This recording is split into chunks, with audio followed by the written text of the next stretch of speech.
Nationalism in India. In India, the growth of modern nationalism is intimately connected to the anti colonial movement.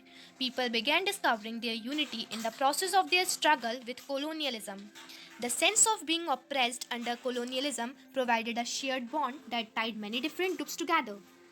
In this chapter, we will pick up the story from the 1920s and study the non cooperation and civil disobedience movements.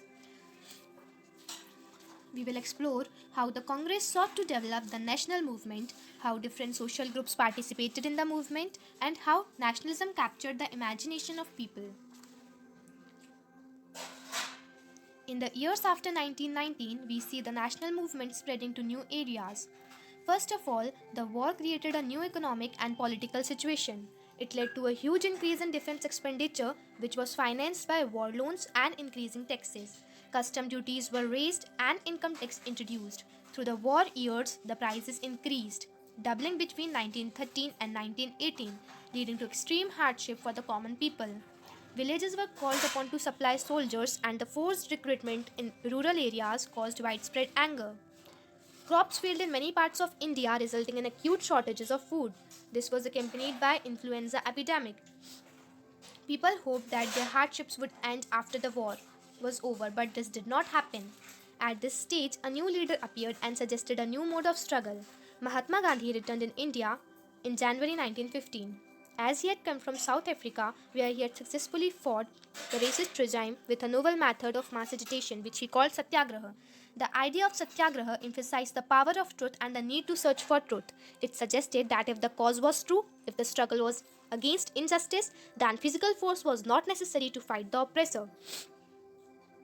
After arriving in India, Mahatma Gandhi successfully organized satyagraha movements in various places. In 1916, he traveled to Champaran in Bihar to inspire the peasants to struggle against the oppressive plantation system. In 1917, he organized a satyagraha to support the peasants of Kheda district of Gujarat. Affected by the crop failure and plague epidemic, the peasants of Kheda could not pay the revenue and were demanding that revenue collection be relaxed. In 1918, Mahatma Gandhi went to Ahmedabad to organize a satyagraha movement amongst cotton mill workers.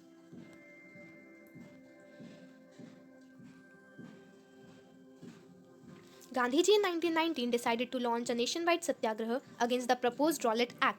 This act has been hurriedly passed through the Imperial Legislative Council despite the united opposition of the Indian members. It gave the government enormous powers to repress political activities and allowed detention of political prisoners without trial for 2 years. On 13 April, the infamous Jallianwala Bagh incident took place. On that day, a large crowd gathered in the enclosed ground of Jallianwala Bagh. Some came to protest against the government's new repressive measures, others had come to attend the annual Baisakhi fair. Being from outside the city, many villagers were unaware of the martial law that had been imposed. Dyer entered the area, blocked the exit points, and opened fire on the crowd, killing hundreds. His object, as he declared later, was to produce a moral effect to create in the minds of satyagrahis a feeling of terror. Mahatma Gandhi now felt the need to launch a more broad based movement in India, but he was certain that no such movement could be organized without bringing the Hindus and Muslims together. One way of doing so, he felt, was to take up the Khilafat issue. The First World War had ended with the defeat of Ottoman Turkey, and there were rumors that a harsh peace treaty was going to be imposed on the Ottoman Emperor, the spiritual head of the Islamic world. To defend the Khalifa's temporal powers, a Khilafat committee was formed in Bombay in March 1919. A young generation of Muslim leaders like the brothers Muhammad Ali and Shaukat Ali began discussing with Mahatma Gandhi about the possibility of a united India.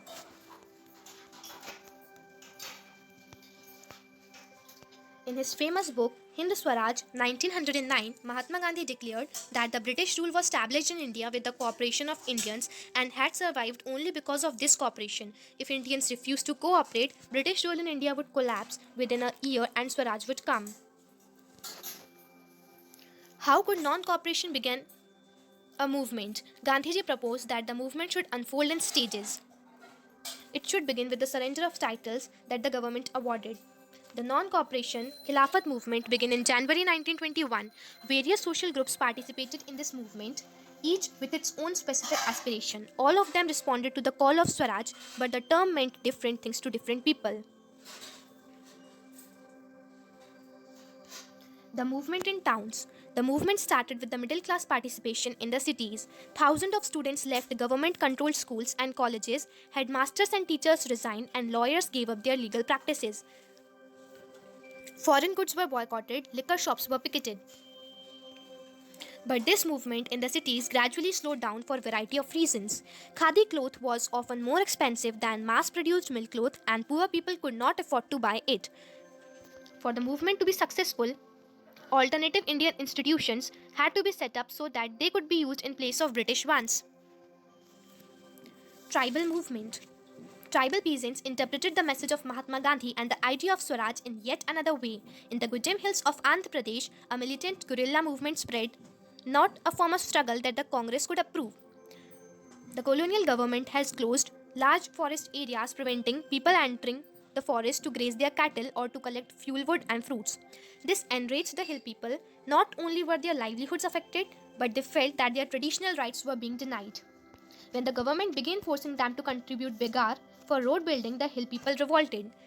Alluri Sitaram Raju led them, and he was an interesting figure. He claimed that he had a variety of special powers. He could make correct astrological predictions and he heal people, and he could survive even bullet shots. Captivated by Raju, the rebels proclaimed that he was an incarnation of God. Raju talked of the greatness of Mahatma Gandhi, said he was inspired by the non-cooperation movement and persuaded people to wear khadi and give up drinking. But at the same time, he said that India could be liberated only by the use of force, not non-violence. The Gudem rebels attacked police stations and attempted to kill British officials, but finally, Raju was captured and executed in 1924. Workers too had their own understanding of Mahatma Gandhi and the notion of Swaraj. For plantation workers in Assam, freedom meant the right to move freely in and out of the confined space in which they were enclosed. Under the Inland Immigration Act of 1859, plantation workers were not permitted to leave the tea gardens without permission, and in fact, they were rarely given such permissions. When they heard of non-cooperation movement, they felt that Gandhi Raj was coming and then everyone would be given land in their own villages. They, however, never reached their destinations. They were caught up by the police and brutally beaten up. In 1922, Chauri Chaura incident took place. At Chauri Chaura in Gorakhpur, a peaceful demonstration in a bazaar turned into a violent clash with the police. Hearing of the incident, Mahatma Gandhi called a halt to the non-cooperation movement. In February 1922, Mahatma Gandhi decided to withdraw the non-cooperation movement. He felt the movement was turning violent in many places, and satyagrahis need to be properly trained before they would be ready for mass struggles. Against this background, the new Tory government in Britain constituted a statutory commission under Sir John Simon. Set up in the response of nationalist movement, the commission was to look into the functioning of constitutional system in India and suggest changes. The problem was that the commission did not have a single Indian member. They were all British. When the Simon Commission arrived in India in 1928, it was greeted with the slogan, "Go back, Simon." Jawaharlal Nehru and Subhash Chandra Bose became more assertive. In December 1929, under the presidency of Jawaharlal Nehru, the Lahore Congress formalized the demand of Purna Swaraj or full independence for India. It was declared that 26 January 1930 would be celebrated as Independence Day, when people were to be taken as pledge to struggle for complete independence.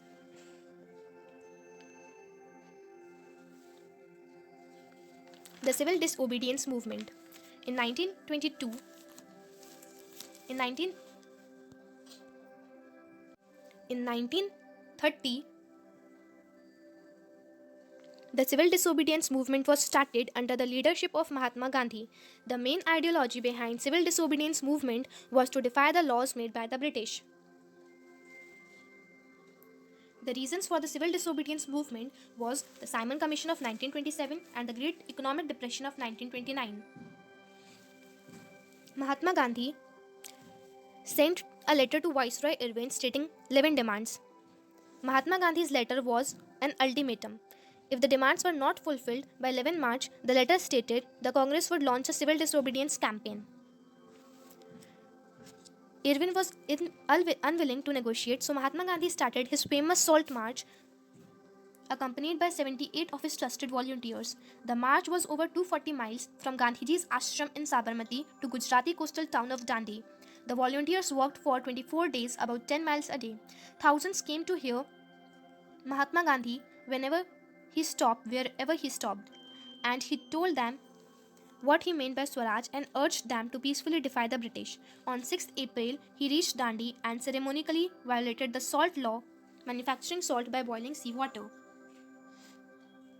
People were now asked not only to refuse cooperation with the British but also to break the colonial laws. As the movement spread, foreign clothes was boycotted. Foreign goods were also boycotted. Peasants refused to pay the revenue and chowkidari taxes. Worried by the developments, the colonial government began arresting the Congress leaders one by one. When Mahatma Gandhi was arrested, industrial workers in Sholapur attacked the police post, municipal buildings, and all the structures that symbolized British rule. Peaceful satyagrahis were attacked, women and children were beaten, and about 100,000 people were arrested. In such a situation, Mahatma Gandhi once again decided to call off the movement and entered into a pact with Irwin on 5th March 1931. By this Gandhi-Irwin pact, Gandhiji consented to participate in the Round Table Conference in London and the government agreed to release the political prisoners. In December 1931, Gandhiji went to London for the conference but the negotiations broke down and Gandhiji returned disappointed. Back in India, he discovered that the government had begun a new cycle of repression. Mahatma Gandhi relaunched the civil disobedience movement. For over a year, the movement continued. The participants saw the movement in different ways. This time, there was large-scale participation of women also. During Gandhiji's Salt March, thousands of women came out of their homes to listen to Gandhiji. They participated in protest marches, manufactured salt, and picketed foreign cloth and liquor shops. Many went to jail.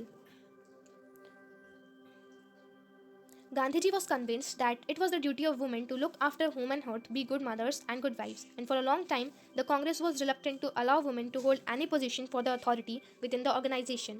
It was keen only on their symbolic presence. Now, the limits of civil disobedience movement. Not all the social groups were moved by the abstract concept of Swaraj. One such group was the nation's untouchables, but Mahatma Gandhi declared that Swaraj would not come for 100 years if the untouchability was not eliminated. He called the untouchables Harijan, or the children of God, organized satyagraha to secure them entry into temples and access to public wells, tanks, roads and schools. Dr. Bhimrao Ambedkar, who organized the Dalits into depressed class associations in 1930, clashed with Mahatma Gandhi at the Second Round Table Conference by demanding separate electorates for Dalit. When the British government conceded Ambedkar's demand, Gandhiji began a fast unto death. He believed that separate electorates for Dalit would slow down the process of their integration into society. Ambedkar ultimately accepted Gandhiji's position and the result was the Pune Pact of September 1932. The sense of collective belonging. Nationalism spreads when people begin to believe that they are all the part of the same nation, when they discover some unity that binds them together. The sense of collective belonging came partly through the experience of united struggles, but culture also played an important role. History and fiction, folklore and songs were all a part in making of nationalism. The image of Bharat Mata was first created by Bankim Chandra Chattopadhyay. In 1870, he wrote Vande Mataram as a hymn to the motherland. Later, it was also included in his novel Anandmat and widely sung during the Swadeshi movement in Bengal. Moved by the Swadeshi movement, Abanindranath Tagore painted his famous image of Bharat Mata. In his painting, Bharat Mata is portrayed as an ascetic figure. She is calm, composed, divine, and spiritual. During the Swadeshi movement in Bengal, a tricolor flag, red, green, and yellow, was designed. It has 8 lotuses representing 8 provinces of British India and a crescent moon representing Hindus and Muslims. By 1921, Gandhiji designed the Swaraj flag. It was given a tricolor, red, green and white and had a spinning wheel in the center representing the Gandhian idea of self-help. Carrying the flag, holding it aloft during marches became a symbol of defiance.